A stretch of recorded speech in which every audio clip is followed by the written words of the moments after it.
Kumusta kayo? Sa pagsusuri natin ngayon, tatalakayin natin ng isa sa pinakadramatikong kabanata sa buong aklat ng mga gawa. Ito yung kwento ng isang matinding banggaan, alam nyo yon, sa isang panig, nandyan yung kapangyarihan ng isang malupit na hari. Tapos sa kabilang panig, yung kapangyarihan ng isang nagkakaisang simbahan na nananalangin. So para simulan, ilatag muna natin yung pinakapuso ng laban sa kabanatang ito. Tingnan nyo ito yung sagupaan ng kapangyarihan ng mundo na si Haring Herodes ang kumakatawan at ng espiritual na otoridad na dala-dala naman ng simbahan. Magkaibang-magkaiba yung mga pamamaraan nila, no? Pero sa huli, isa lang ang mananaig. Okay, unahin natin si Haring Herodes at yung kanyang kampanya ng pag-uusig laban sa mga unang Kristiyano. Ano ba talaga ang nagtulak sa kanya at ano ba yung mga unang hakbang na ginawa niya para subukang patigilin tong lumalakas na kilusan? Alam nyo, naging sobrang agresibo agad si Herodes. Hindi lang siya basta nanghuli ng mga miyembro ng simbahan Ipinapatay niya mismo si Apostol Santiago gamit ang tabak. Grabe yun. Tapos, nung nakita niyang, gusto to ng mga tao, nakuha niya yung pabor ng publiko, isinunod niya agad ang isa sa mga haligi ng simbahan, si Pedro. So malinaw na ang motibo niya ay hindi lang galit, kundi para sa sarili niyang pampulitikang pakinabang. At para lang ma-imagine nyo kung gaano ka-imposible yung sitwasyon ni Pedro, isipin nyo to, 16 na sundalo. 16. Yan yung bilang ng mga gwardyang itinalaga para lang bantayan ang iisang tao. 4 na pangkat pa yan na may tig-4 na sundalo. Ganyan kasigurado si Herodes na walang-wala talagang paraan para makatakas si Pedro. Sa tingin ng kahit sino, yun na yun. Game over. Pero ngayon, ilipat natin yung ating focus. Mula doon sa loob ng madilim na bilangguan, silipin naman natin yung ginagawang estratehiya ng simbahan. At dito natin makikita yung napakalaking pagkakaiba sa pagitan ng mga sandata ni Herodes at ng sarili nilang sandata. At dito na nagiging sobrang interesante ng lahat.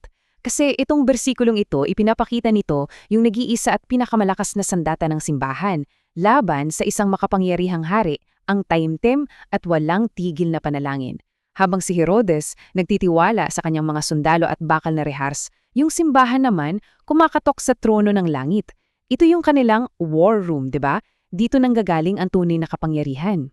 At tingnan nyo naman kung paano sinagot yung mga panalangin nila. Isa-isahin natin. Ang bawat hadlang na inilagay ni Herodes, yung 2 kadena, yung mga sundalo, yung bakal na tarangkaan, lahat yan binuwag ng isang supernatural na pagkilos ng Diyos.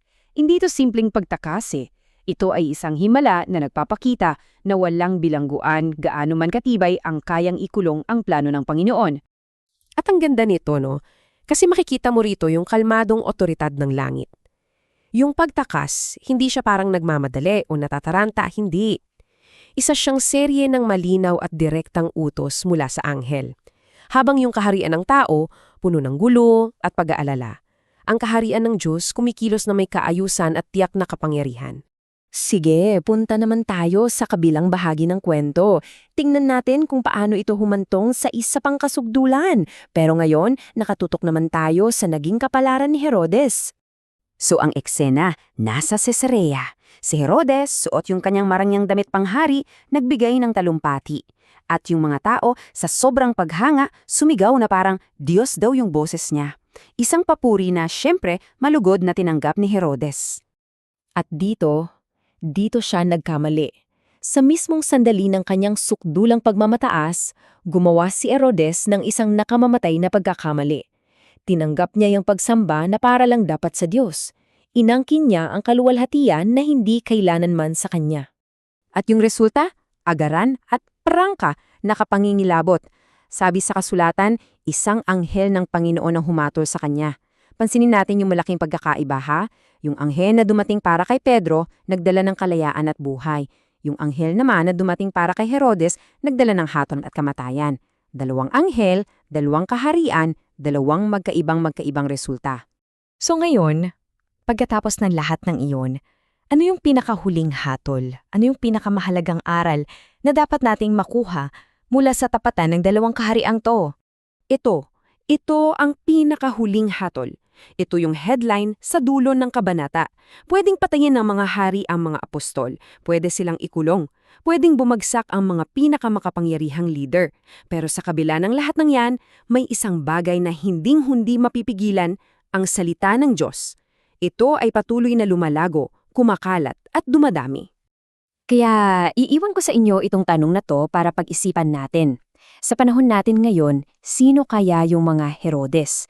Yung mga sumusubok pigilan ng gawain ng Diyos gamit ang kapangyarihan at pananakot. Pero alam nyo, may mas mahalaga pang tanong. At yun ay, nasaan ang mga prayer meetings? Nasaan yung mga taimtim na kumakatok sa langit para sa himala at kalayaan?